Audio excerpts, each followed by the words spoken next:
Super Supportive by Sleyca. Chapter 70. Rare Company. Are we going to pretend like your big sister wasn't sitting on you 3 seconds ago? Alden asked in Artonin, watching in fascination as baby Stu morphed instantaneously into Stuart, son of the primary, very serious future knight of the mother planet. That would be my preference, Stuart said primly. He took his tablet over to his standing desk and set it up at eye level. At the periphery of his vision, Alden could see the Artonin boy's hands casting a short repetition pattern over what looked like a metal block. He felt himself smiling in amusement. He tried to keep it down to a reasonable amount. Okay. Thank you for the interesting cultural highlights from your world. I did say I wished to study such things when we parted. I enjoyed the musicians. Alden stepped out of the elevator on floor 9 and hurried toward his apartment. Who is that? Stuart asked curiously as Alden passed by a guy in the hall. One of my neighbors, another rabbit. He's got one of the cleaning spells. There were so many rabbits with cleaning skills and intake.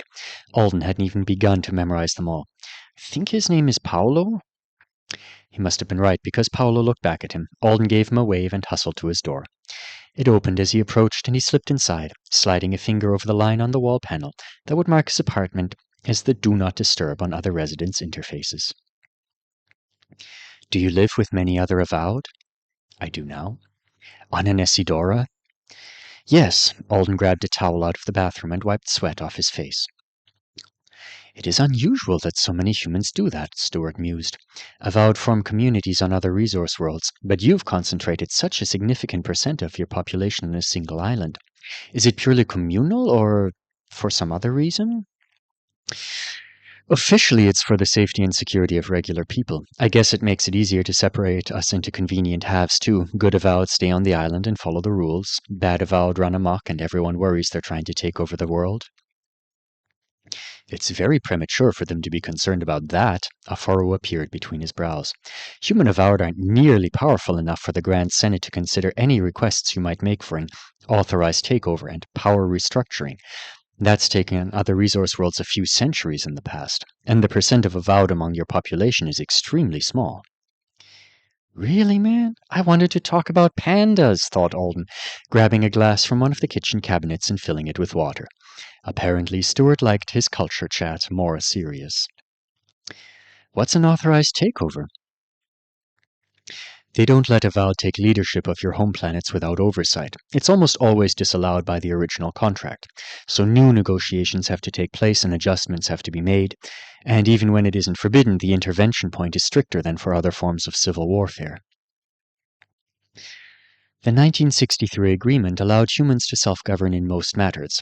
It also allowed them to screw up and make war against each other up to a point. The intervention number was 8 million. When the 8 millionth person died in something like a genocide or war, the Artonans were allowed to come over, if they wanted, or send their avowed in to sort the conflict out according to their own preferences. Apparently the number for many species was lower. Alden didn't know how a collection of leaders had sat around and seriously insisted that they needed permission to make more people dead for human rights reasons. But World War III was off the table, at least. The triplanets had been more hands-on in the decades immediately following the creation of the contract, when the discovery that the rest of the universe was out there and pretty far ahead of Earth had caused a lot of upheaval. Nowadays, they weren't as eager to involve themselves, and in practice, especially for things like famines and natural disasters, the UN was usually requesting help before the Artonans offered it up on their own. My instructors say that humans built an Isidora for breeding purposes, Stuart said casually. Alden narrowly avoided spitting out his water. Of course the talk goes there right off the bat. Everyone knows that's part of it, even if it isn't polite to say it like that. I think a lot of humans would like more avowed because it increases the amount of attention we receive from the triplanets. It's good for the global economy and our position among the resource worlds. And the avowed here want more avowed too because it makes an Isidora more politically powerful. If you crammed a bunch of people together and made it hard for them to spend time with anyone else, they tended to make babies with each other. Super couples almost always made super babies, and raising kids here was basically free. I think there are a lot of other reasons for it too. Alden felt the need to make it clear that there was nuance. He was not just living on some kind of superhuman farm. The older avowed seemed to like having our own government. It's good to be able to use powers more freely.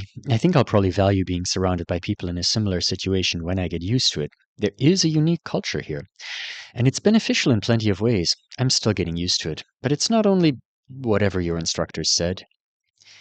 He decided not to mention the conspiracy theory. That avowed had been collected here back in the old days so that the major global powers could more easily nuke the entire superhuman population if Earth ever decided they didn't like being a resource world anymore. Stewart opened his mouth. What are you doing with that metal cube? Alden interrupted. That is a cute-looking metal cube. Stewart's flickering fingers paused over the metal cube and he turned his head to blink at Alden. Cute? Wrong word. I mean the word for lightly interesting small things. Hjekch, maybe? Yes, that's the one. Earth was translating Hjekch as cool, which didn't seem quite right to Alden. It's still too close to cute, said Stewart slowly. That would be a better descriptive word for... Well, never mind. I understand what you meant. Don't never mind me. Alden knew from when Kibby was in a funk that phrase was a good bit more dismissive in our tone than English. I'm actually putting a lot of effort into learning your language. Oh, I was rude? A little. Stewart sighed. I was only trying to be accommodating. Hjekch is a very particular word. It's the interest a child feels upon first encountering a pleasing new thing that is not beyond their ability to understand. You actually used it when you met my rabbit. Other Alden! Stewart smiled sheepishly. Yes, other Alden. You remember the specific words I used? Not all of them. That one was both uncommon and particularly apt. Other Alden is definitely Hjekch. Where is she? I released some bugs in her habitat for her to stalk so that she wouldn't cry while I worked on this. He gestured at the cube. I'm preparing the metal to make a spell ring. Interesting. Is it homework for Leaf Song? Stewart shook his head. No, I'm not wasting time on the enchanting courses. They require too much of a commitment. But I'm going to want a couple for my own personal use soon. I could buy them, but there is satisfaction in making your own. Alden poured himself another glass of water and hopped up on one of the counter stools. What are your rings going to do?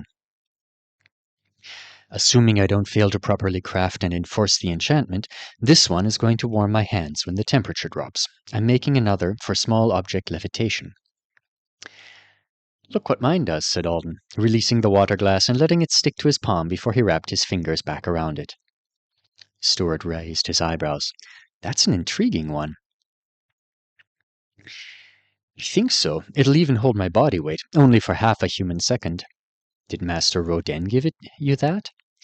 Sort of. Wait, just Master Rodin? Did he lose his distinguished somehow? Stewart didn't seem like the kind of person who would be inaccurate with a title. He did. The Artonan boy pursed his lips for a moment, then added, The official stripping was announced a few days ago. The campus was abuzz about it like a summer clerm swarm. Didn't realize it was a thing that could happen. It does, of course. It's very embarrassing for it to happen to someone of his age and experience. Poor Joe. At Stewart's look of confusion, Alden added, He told me to call him Joe. How bizarre. He's an unusual guy, I think.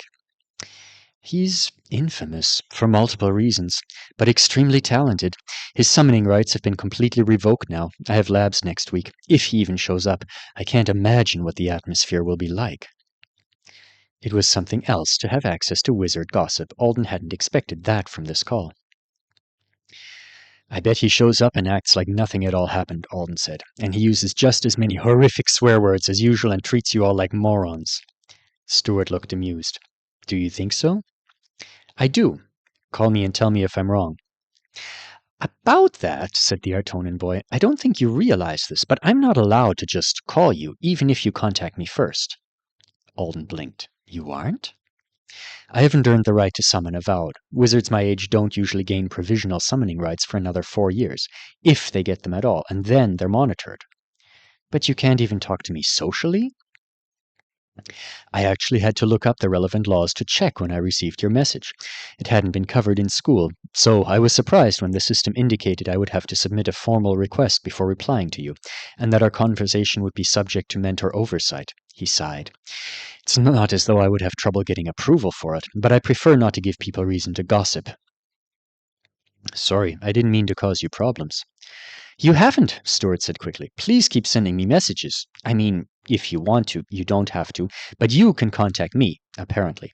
I just have to wait until the weekends to reply, when I can get someone here at home to make the call for me. That's why we're talking on a tablet, Alden realized, instead of through your... He gestured at his own eye to indicate the other boy's metal rings. Stuart nodded. And that's why your sister was sitting on you. Stuart blushed. Can't you forget that? I don't think I want to, he smiled. Ever. Yvonne is very indulgent and lax about rules. I asked her because I knew she wouldn't mind placing the call for me. I didn't expect her to shove me under her lounger and squash me for half an hour first. Alden burst out laughing. She squashed you for half an hour? I'm nearly an adult, said Stuart in a peeved tone. Who does that sort of thing to an adult? Thank you for putting up with it to return my call, and your sister sounds like fun. I thought this kind of behavior would cease when I started college. I specifically chose to go to Leaf Song this year instead of waiting, in order to make a point about myself. It's not working. I worry you may be right. He really did look worried about it. However, I'll call you on my weekends if you want. About every 13 Earth days? Alden asked. Sounds good to me. Whatever works for you. Stuart smiled and went back to working on his not-cute metal cube. Alden drummed his fingers on the counter. It didn't occur to me that young wizards couldn't just talk to any avowed they wanted. I really want to call someone. I have permission from your aunt. Aunt Alice? Yes, there's a little girl with her. We spend a lot of time together on Munfagand. I promised I'd send her messages. I can't figure out how to do it. The girl you saved. You heard about that? Stuart's focus was still on the cube. Were you under the impression that I wouldn't try to find out everything that happened to you? I hadn't really thought about it. You showed up at my house with no warning, and then you casually walked around delivering third meal to people. I guess that was. Nobody shows up at our house uninvited. Grand senators can't even teleport into rapports without asking for permission. After you left, I had to check with some people to make sure they had seen you too, just to be absolutely sure you weren't a hallucination. Oh. Nobody is sure who summoned the human, or what they were doing with him to make him look so bedraggled. I believe most of the household assumes you were a very powerful avowed, who was invited in as a combat training partner for one of my cousins. That couldn't be farther from the truth. I know. Corner of Stuart's mouth lifted. I rarely know something that the rest of them do not, and I am enjoying the occasional confused mentions of you. As long as they're not mad about it when they figure out I was just visiting. They'll probably just be relieved that the situation ended well, said Stuart, watching Alden closely. Nobody wants to run out into the forest on a peaceful evening and destroy an abomination that was once an avowed, especially one my aunt admires enough to commend so highly. Alden swallowed. So, you do know why you ended up here, Stuart said calmly. I thought so. You pretended to be a little ignorant when we spoke before, but after I looked into what had happened, I decided you were probably more aware than you showed. Oh, I'm way more aware than you know. Well, Alden said in what he hoped was an equally calm tone, I didn't think ending up in your backyard was the usual way for people to teleport into Artona 1, and I had just come from a corruption incident, and Knight Alice Art did tell me I was probably going to die because I was unbalanced, as far as my skill went. I am glad it did not go that way. You're sure you are well? Alden gave him a thumbs up. Great. The contract fixed whatever was wrong with me. Gained a few levels on my skill. I can preserve dummies who feed their body parts to sea monsters for even longer now. Stuart looked so surprised to be called a dummy that for a second Alden was worried they were going to have a repeat of the prick incident, but then he smiled. I'm not going to give you the chance to try that again in the future. But your flesh is so high quality, Alden said seriously. Much better than mine. Think of the poor Mishnin. The Artonan boy blanched. I don't remember saying anything like that. You did. You said something a lot like, why would a Mishnin eat you when I'm right here, human? They prioritize quality. I apologize again. My composure was not ideal. Alden nodded. That's because you fed part of your high-quality self to a fish. I can help you send your message to Munfagand. So fast to change the topic, but thank you. It's really important to me. And there's no good way to do it, though, Stuart warned him. If you wanted to send something very personal to the girl, contract is secure and private by design. But to reach Aunt Alice's ship right now, you'd have to send any communication through official government channels. Yuck. Stuart nodded. You can choose to send it through them directly, in which case many nosy people will read or view whatever it is before it reaches her, or you can send it to me and I'll send it for you, or give it to one of her spouses to pass on. They're sending Aunt Alice regular updates about the triplanets. The government doesn't read her personal family mail out of respect, probably. They'll die before they admit doing it anyway. It wasn't ideal, but since Alden's main goal was letting Kibby know he was all right and finding out if she was all right, he'd put up with it. It was okay? Stuart nodded. Thanks then. I'll record it and send it to you. Talk to you in 13 days? Oh, do you have to go already? Stuart's face fell. For a guy who was so hard to chat with, he sure didn't want to quit. Alden actually thought about the question. Did he have to go? Did he want to go? I can't sleep, and I was about 10 minutes away from calling a girl from one of the richest families on the island and yelling at her. I don't have to go, he decided, but can we please talk about less serious stuff? Rust-colored eyes blinked at him in surprise. Were we talking about very serious matters?